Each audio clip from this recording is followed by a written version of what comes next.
Well, you ready to put in drive? Let's go. All right.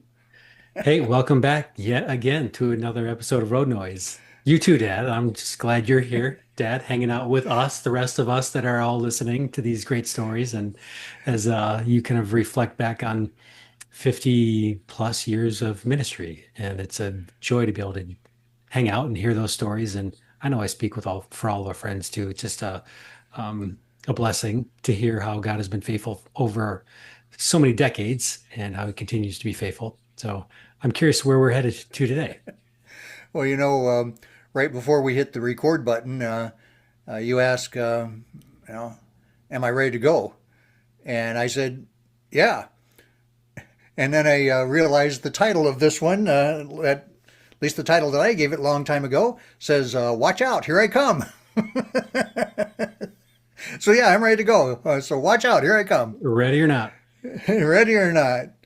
All right. Well, this one takes us back several years when we were doing the puppets, and back when we had our bus as the Puppet Prospectors. This takes us back to the days when we were taking high school and college students with us as summer missionaries. And this is the last day. We've been out all summer. We've been doing, well, typically that's 10 weeks that these teens and all have been with us. And so we're on our way back home.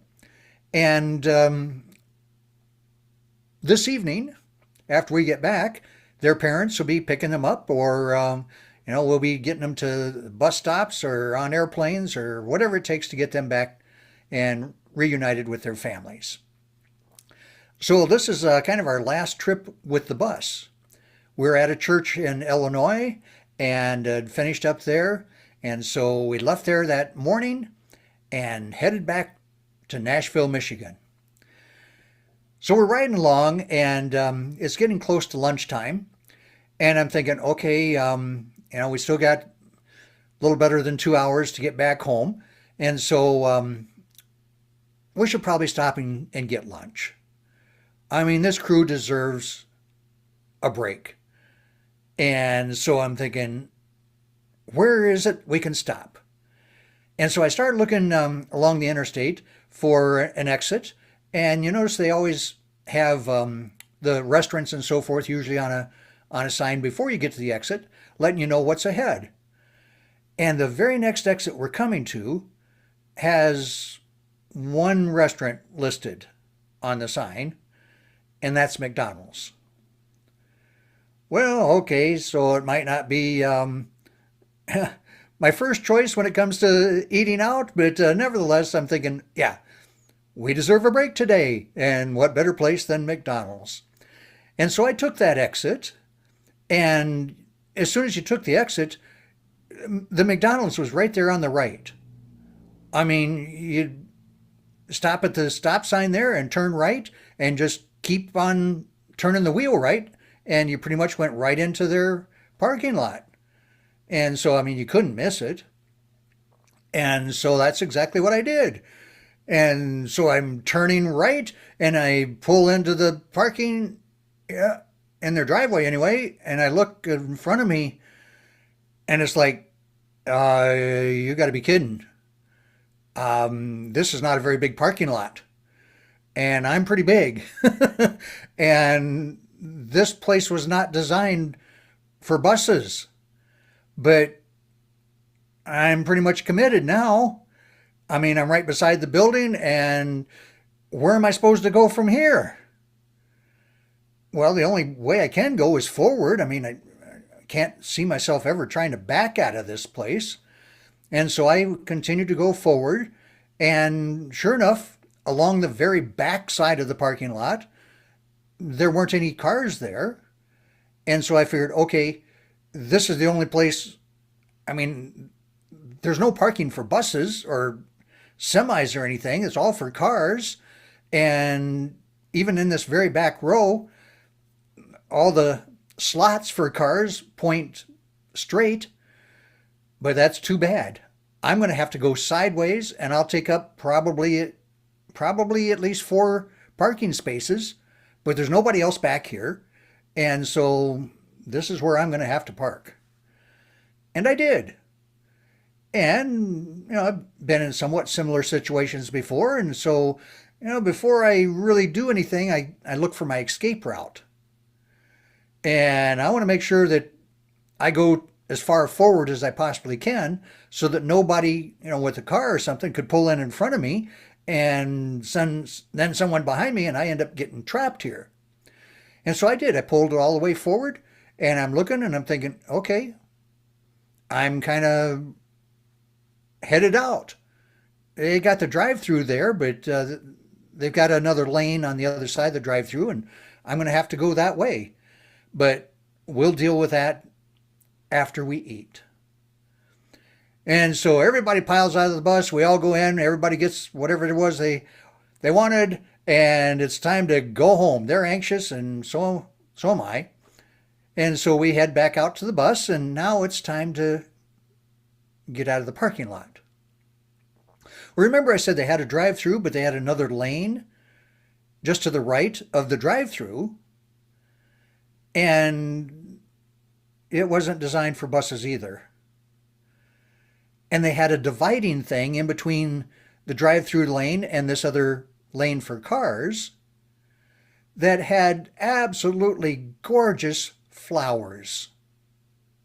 And they're all in bloom. We're at the end of the summer, but all these flowers are in bloom. I mean, it's a beautiful little flower garden they have there. But there's only one way for me to get out of here. I'm going to have to go up over the curb through the flower garden before I can even get onto that area that driveway that's just wide enough for a car. And I'm thinking, I hate this. I mean, this big old bus is going to leave a mark. Those flowers aren't going to look anything like they do now once I drive over top of them. But I really don't see any other options. And so the decision was made. We're going for it. And a big old bus like that has really big tires. And those big tires really don't have a problem going up over a curb. And so the front tires go up over. And, the flower bed's only like 4 or 5 feet wide until you go into the exit lane for cars. And so the front tires are down into the driveway about the time the rear tires are getting ready to go through the flower bed. Well, I got all the tires back on that little driveway to get out of there and kind of looked back in the rearview mirror and it looked pretty much the way I expected. The damage was done, but I figured not much I can do about it at this point. I guess we need to get on out of here and head home. And we did. Kind of the lesson here is this isn't a perfect world. And when I pulled into this particular McDonald's, it wasn't the McDonald's that kind of I expected. It wasn't the McDonald's that welcomes big rigs and motorhomes. But I found myself in a situation where it is what it is, and I'm sorry about that, but it's a tough decision, but it's the only real decision to be made. How many times in life do we find ourselves in similar situations where the situation is kind of ugly and there's no real good choice in the matter? But we have to do something? What are we supposed to do? Well, James 1:5 says, if anyone lacks wisdom, let him ask of God. When we find ourselves in situations where we have to make a decision and maybe the ideal decision isn't even an option, all we can do is ask God for wisdom, make whatever decision needs to be made at the time, deal with the consequences if there are any, but just trust God that, hey, I'm in this situation, I don't know what to do, give me some help. All right, it looks like maybe this is the way to go, and you go. And just trust God that that was the right decision. Well, anyway, so decisions in life, not always easy. And this was one of them. Watch out, here I come, right over the flower bed. Yep. Amelia was commenting tonight, like sometimes the only way forward is through it. Yep. That's one of those situations. Only way through is just you gotta go. Yeah. Get to the other Well, side. if we're talking about making decisions, I don't know how true this is, but I heard that the decision to legalize marijuana was made by a bunch of high government officials. Oh, I see what you did there. Is that a subtle jab at Lowell? Hey, if you got a shoe and it fits, You're you know what right. to do, I guess. Yeah, yeah. Do you know what you call Arnold Schwarzenegger when he makes a decision? No idea. The determinator. Oh, yeah. Okay. I've got a friend that makes rash decisions all the time, but that's his job. He's a dermatologist. Oh, yep. Watch out, here I come. Let's get out of here. By now, our friends listening, they've been warned. They know what's coming.